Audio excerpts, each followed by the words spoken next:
Amber was a loving person, kind-hearted, didn't see the bad in anybody.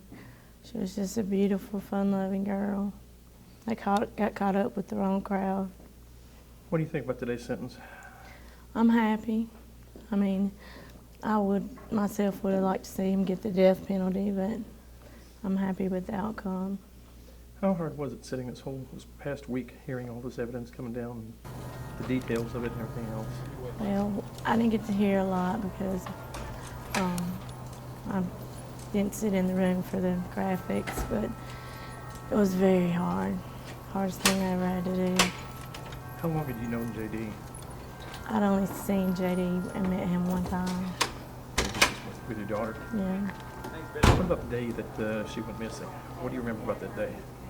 I remember she was supposed to be in court, but I knew something was wrong when I got the phone call that morning at 3:30.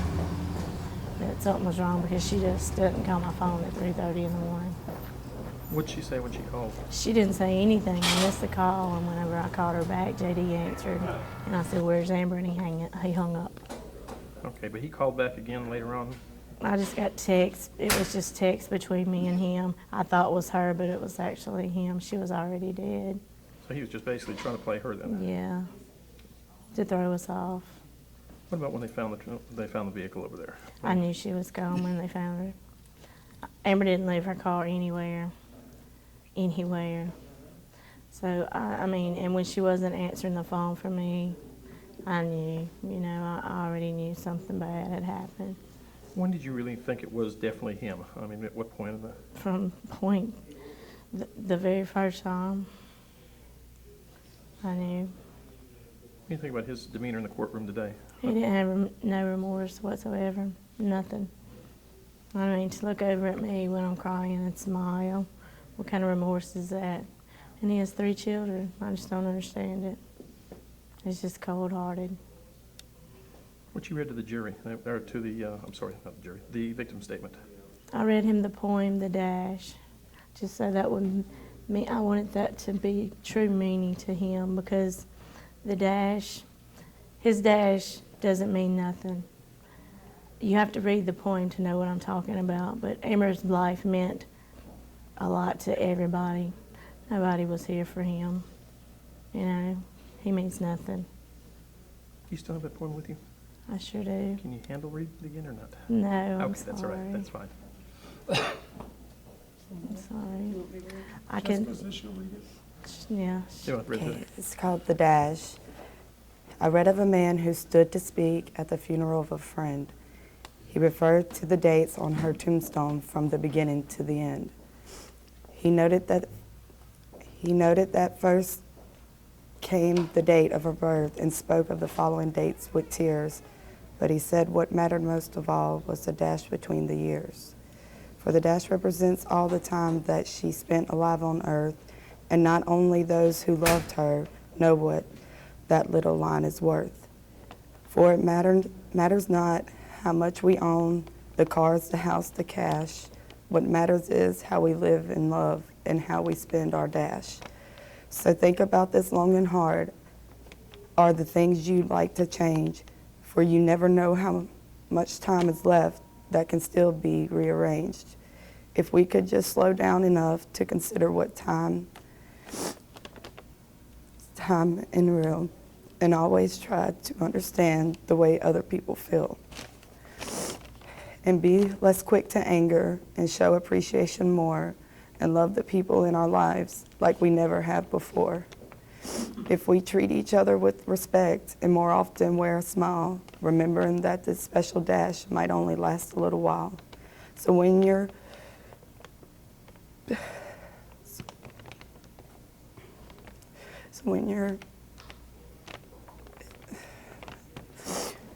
just being read with your life's actions to read dash, would you be proud of the things they say about how you spent your dash? Give me the last one. Amber and all that knew her would be proud of her dash because she had care and compassion for everyone. Even J.D. Yeah. And That's what, This case involved a murder in Harris County, Texas. The defendant shot and killed his girlfriend, and then after he shot and killed her in her vehicle, dumped her body over here in Montgomery County, Texas. Y'all picked the case up after the body was discovered back there off Gene Campbell. Can you tell me what the process that you have gone through on this case? Essentially, Harris County investigated the case. Our county was called to the scene where the body was found. Harris County the Sheriff's Office did the investigation, and then we took the case. The case was taken under Texas law, which allows a murder case to be prosecuted either in the county where it occurred or county where the body's found. So we presented the case to grand jury. Grand jury indicted the defendant, and then we proceeded to trial. What about the trial? How do you think, as far as the trial, what's your feeling on the trial, the take on the trial, as far as how it went? We were pleased with the verdict of the jury. I think the jury sent a signal that this type of violent behavior and violent conduct in Montgomery County, Texas isn't going to be tolerated. The jury spent a long time hearing some pretty detailed forensic evidence as well as statements from various parties in the case, and I was very pleased with the fact that they used their common sense in reaching this verdict and finding him guilty and giving him a life sentence. On the verdict, were you kind of surprised the time it took them? You're always surprised when it's a quick verdict. However, when you look at the evidence, I think it's understandable why it was a quick verdict. The evidence collected by the Harris County Sheriff's Office and other officers that helped assisted in this case was pretty overwhelming. A confession, forensic evidence, there was some cell site evidence as well presented, and so I think the evidence was overwhelming, so it's not surprised when you look at it from that standpoint. I'm kind of amazed, what about the time it took them for the giving him his sentence also? Well, The reason on that I so think quick. the life sentence was very well deserved given the type of conduct, the murder, the callous disregard for life he exhibited with Amber Elkins' life. And also when you look at his criminal history, extensive habitual criminal history, violence involving drugs and robbery. Also, he was a member or is a member of a gang, the Houstone's Tango Blast gang, prison gang, and he's just the type of individual that our prisons are made for that we don't really need in our communities. All right. Well, when we first received the case, it was basically just an abandoned vehicle with a large amount of blood inside the vehicle. I was contacted by my sergeant, and we actually made the scene.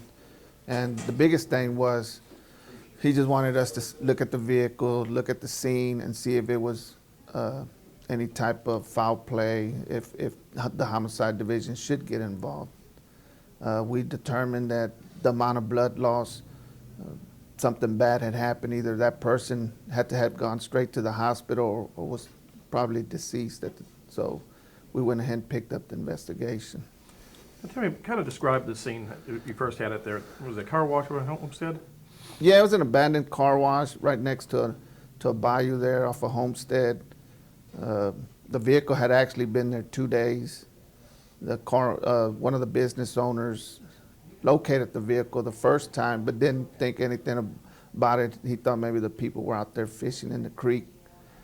When he came back Tuesday morning, he realized the same vehicle was there, and when he actually approached the vehicle, he realized the amount of blood in the vehicle, and he called 911. From the time you picked up the investigation, where did you get the lead as far as Walker? How did you get the lead? Well, with first him? we ran the license plate, which came back to Amber Elkins. It was a Georgia license plate, and she still had an address in Georgia. We actually found some documentation in the vehicle with some individuals' names and numbers. We contacted those people, and they advised us that Amber was actually living in Houston with her mother in the Humble area, and that's how we made contact with the family.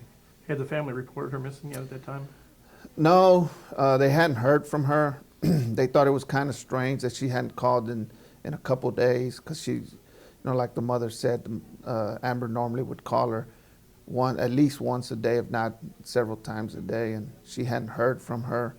And we obtained information she was dating J.D. Clark, which is James David Clark.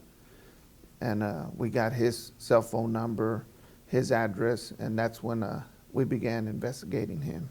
No, you first checked on him. His first story was he lost his cell phone, didn't have any knowledge of it. Well, first story he gives us that he hadn't seen Amber in about a week. He wasn't very cooperative. He wasn't cooperative at all throughout the most of the investigation. And he claimed he hadn't had his phone with him for 2 weeks, hadn't seen Amber, hadn't driven Amber's vehicle. And I mean, he gave us a lot of stories which were already confirmed by other witnesses and physical evidence that they were all lies. When you started checking your phone records, and you found some calls that are made to the family on his? Well, most of the research we did on the cellular phones was more location searches. We weren't looking for any surprise numbers that were in there or anything like that. We knew who their little group of friends were. We knew who was calling them. Like I said, we had talked to witnesses, had physical evidence to know that these people had called them. Our biggest concern was where they had been to try to attempt to locate the body. When you, what you called the FBI and insist you on that, started looking at some locations through the cell phone records, how did you, I mean, you had, I'm sure, several areas, but what kind of led you to the Gene Campbell area? Just the towers themselves, or Well, is there other stuff? first of all, I'd like to say that FBI's, the contacts that we have with them, so they've always been a great help to us.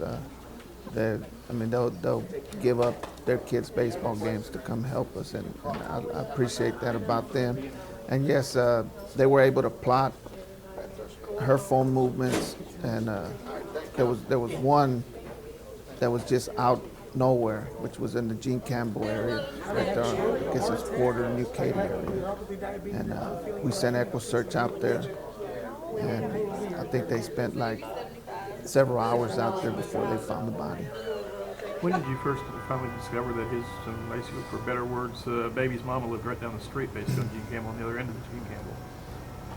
Well, at first we didn't know that he had any connections to that area. And then we later found out that he had a female that lived up there that he has kids with that lived in the general area, and she came forward immediately after hearing the news story to tell us what had happened, and that she had spoken to him, and that he was actually there at the times that we can place him there by her cell phone, which was a great help to us. What information was she able to give you? He actually told her everything that happened.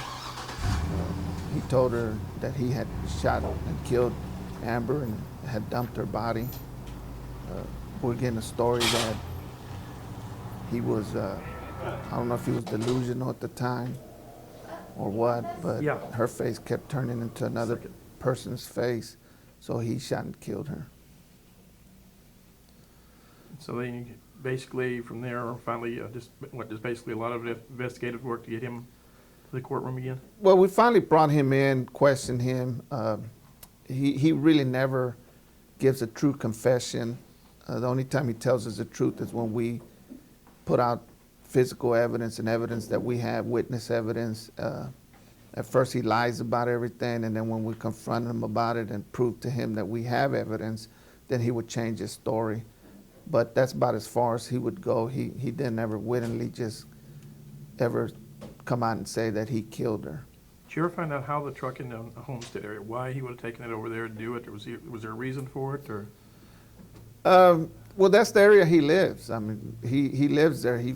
That's close to his house. And I believe after he did what he did, he was either within walking distance or had someone to help him, assist him in dropping off the truck and dumping the body. But that's where he dumped the truck. That's the general area that he lives in. at this point, where do you think she was shot there at the scene? Did you find a way that she was transported, mode of transportation to the Gene Campbell area? No, well, we believe she was shot somewhere else. When her vehicle was dumped off the Homestead area, we don't believe the body was already there. We believe he'd had already dumped the body. with her, using her car, or I believe he used the red pickup truck. That's our belief. never have been able to determine anything else from that, or any help or anything No, like he that? just would distance himself from the truck and really never admitting that that truck was his, because he knew there was probably some evidence that was going to be located in that vehicle. Were y'all ever able to locate any evidence just besides his DNA or anything of her DNA, or, but she was using the truck also? Well, we never from him, we never get that she was ever in that truck. Like I said, he tries to distance himself. We never really have too much evidence that people would see her in the red truck, but we do have evidence that he was always driving her truck. And we can, I mean, like I said, a lot of witnesses out there. But I mean, there was a lot of DNA evidence, a lot of witness evidence, a lot of people placing them in certain locations. Like we can say some of the phone records indicated that he was lying. We have video surveillance. And there was a lot of evidence that we had collected in this investigation. Now, she drove what, a Blazer? Yes, sir. She drove a dark colored Blazer. Okay.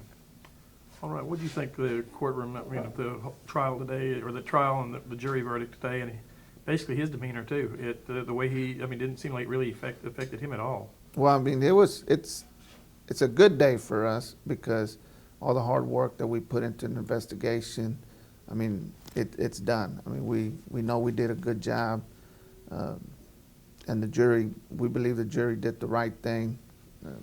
Unfortunately, you can't give him any more than life. You can't bring Amber back.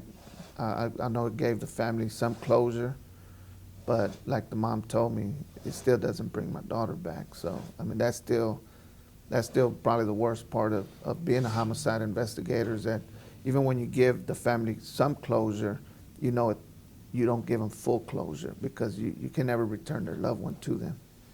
Friday evening now, it's about almost 5 o'clock. What, head back to the office and pick up another case? Well, actually working one now. Working a capital murder. They brought in a murder suspect on another case in yesterday when I went, so we've been working late. And I mean, it's days like this that you want to go to work, because you know that your work does pay off, and like I said, you do give some happiness to the family, but I don't think you ever give them full closure, but that's part of the job. All right, sir, appreciate it.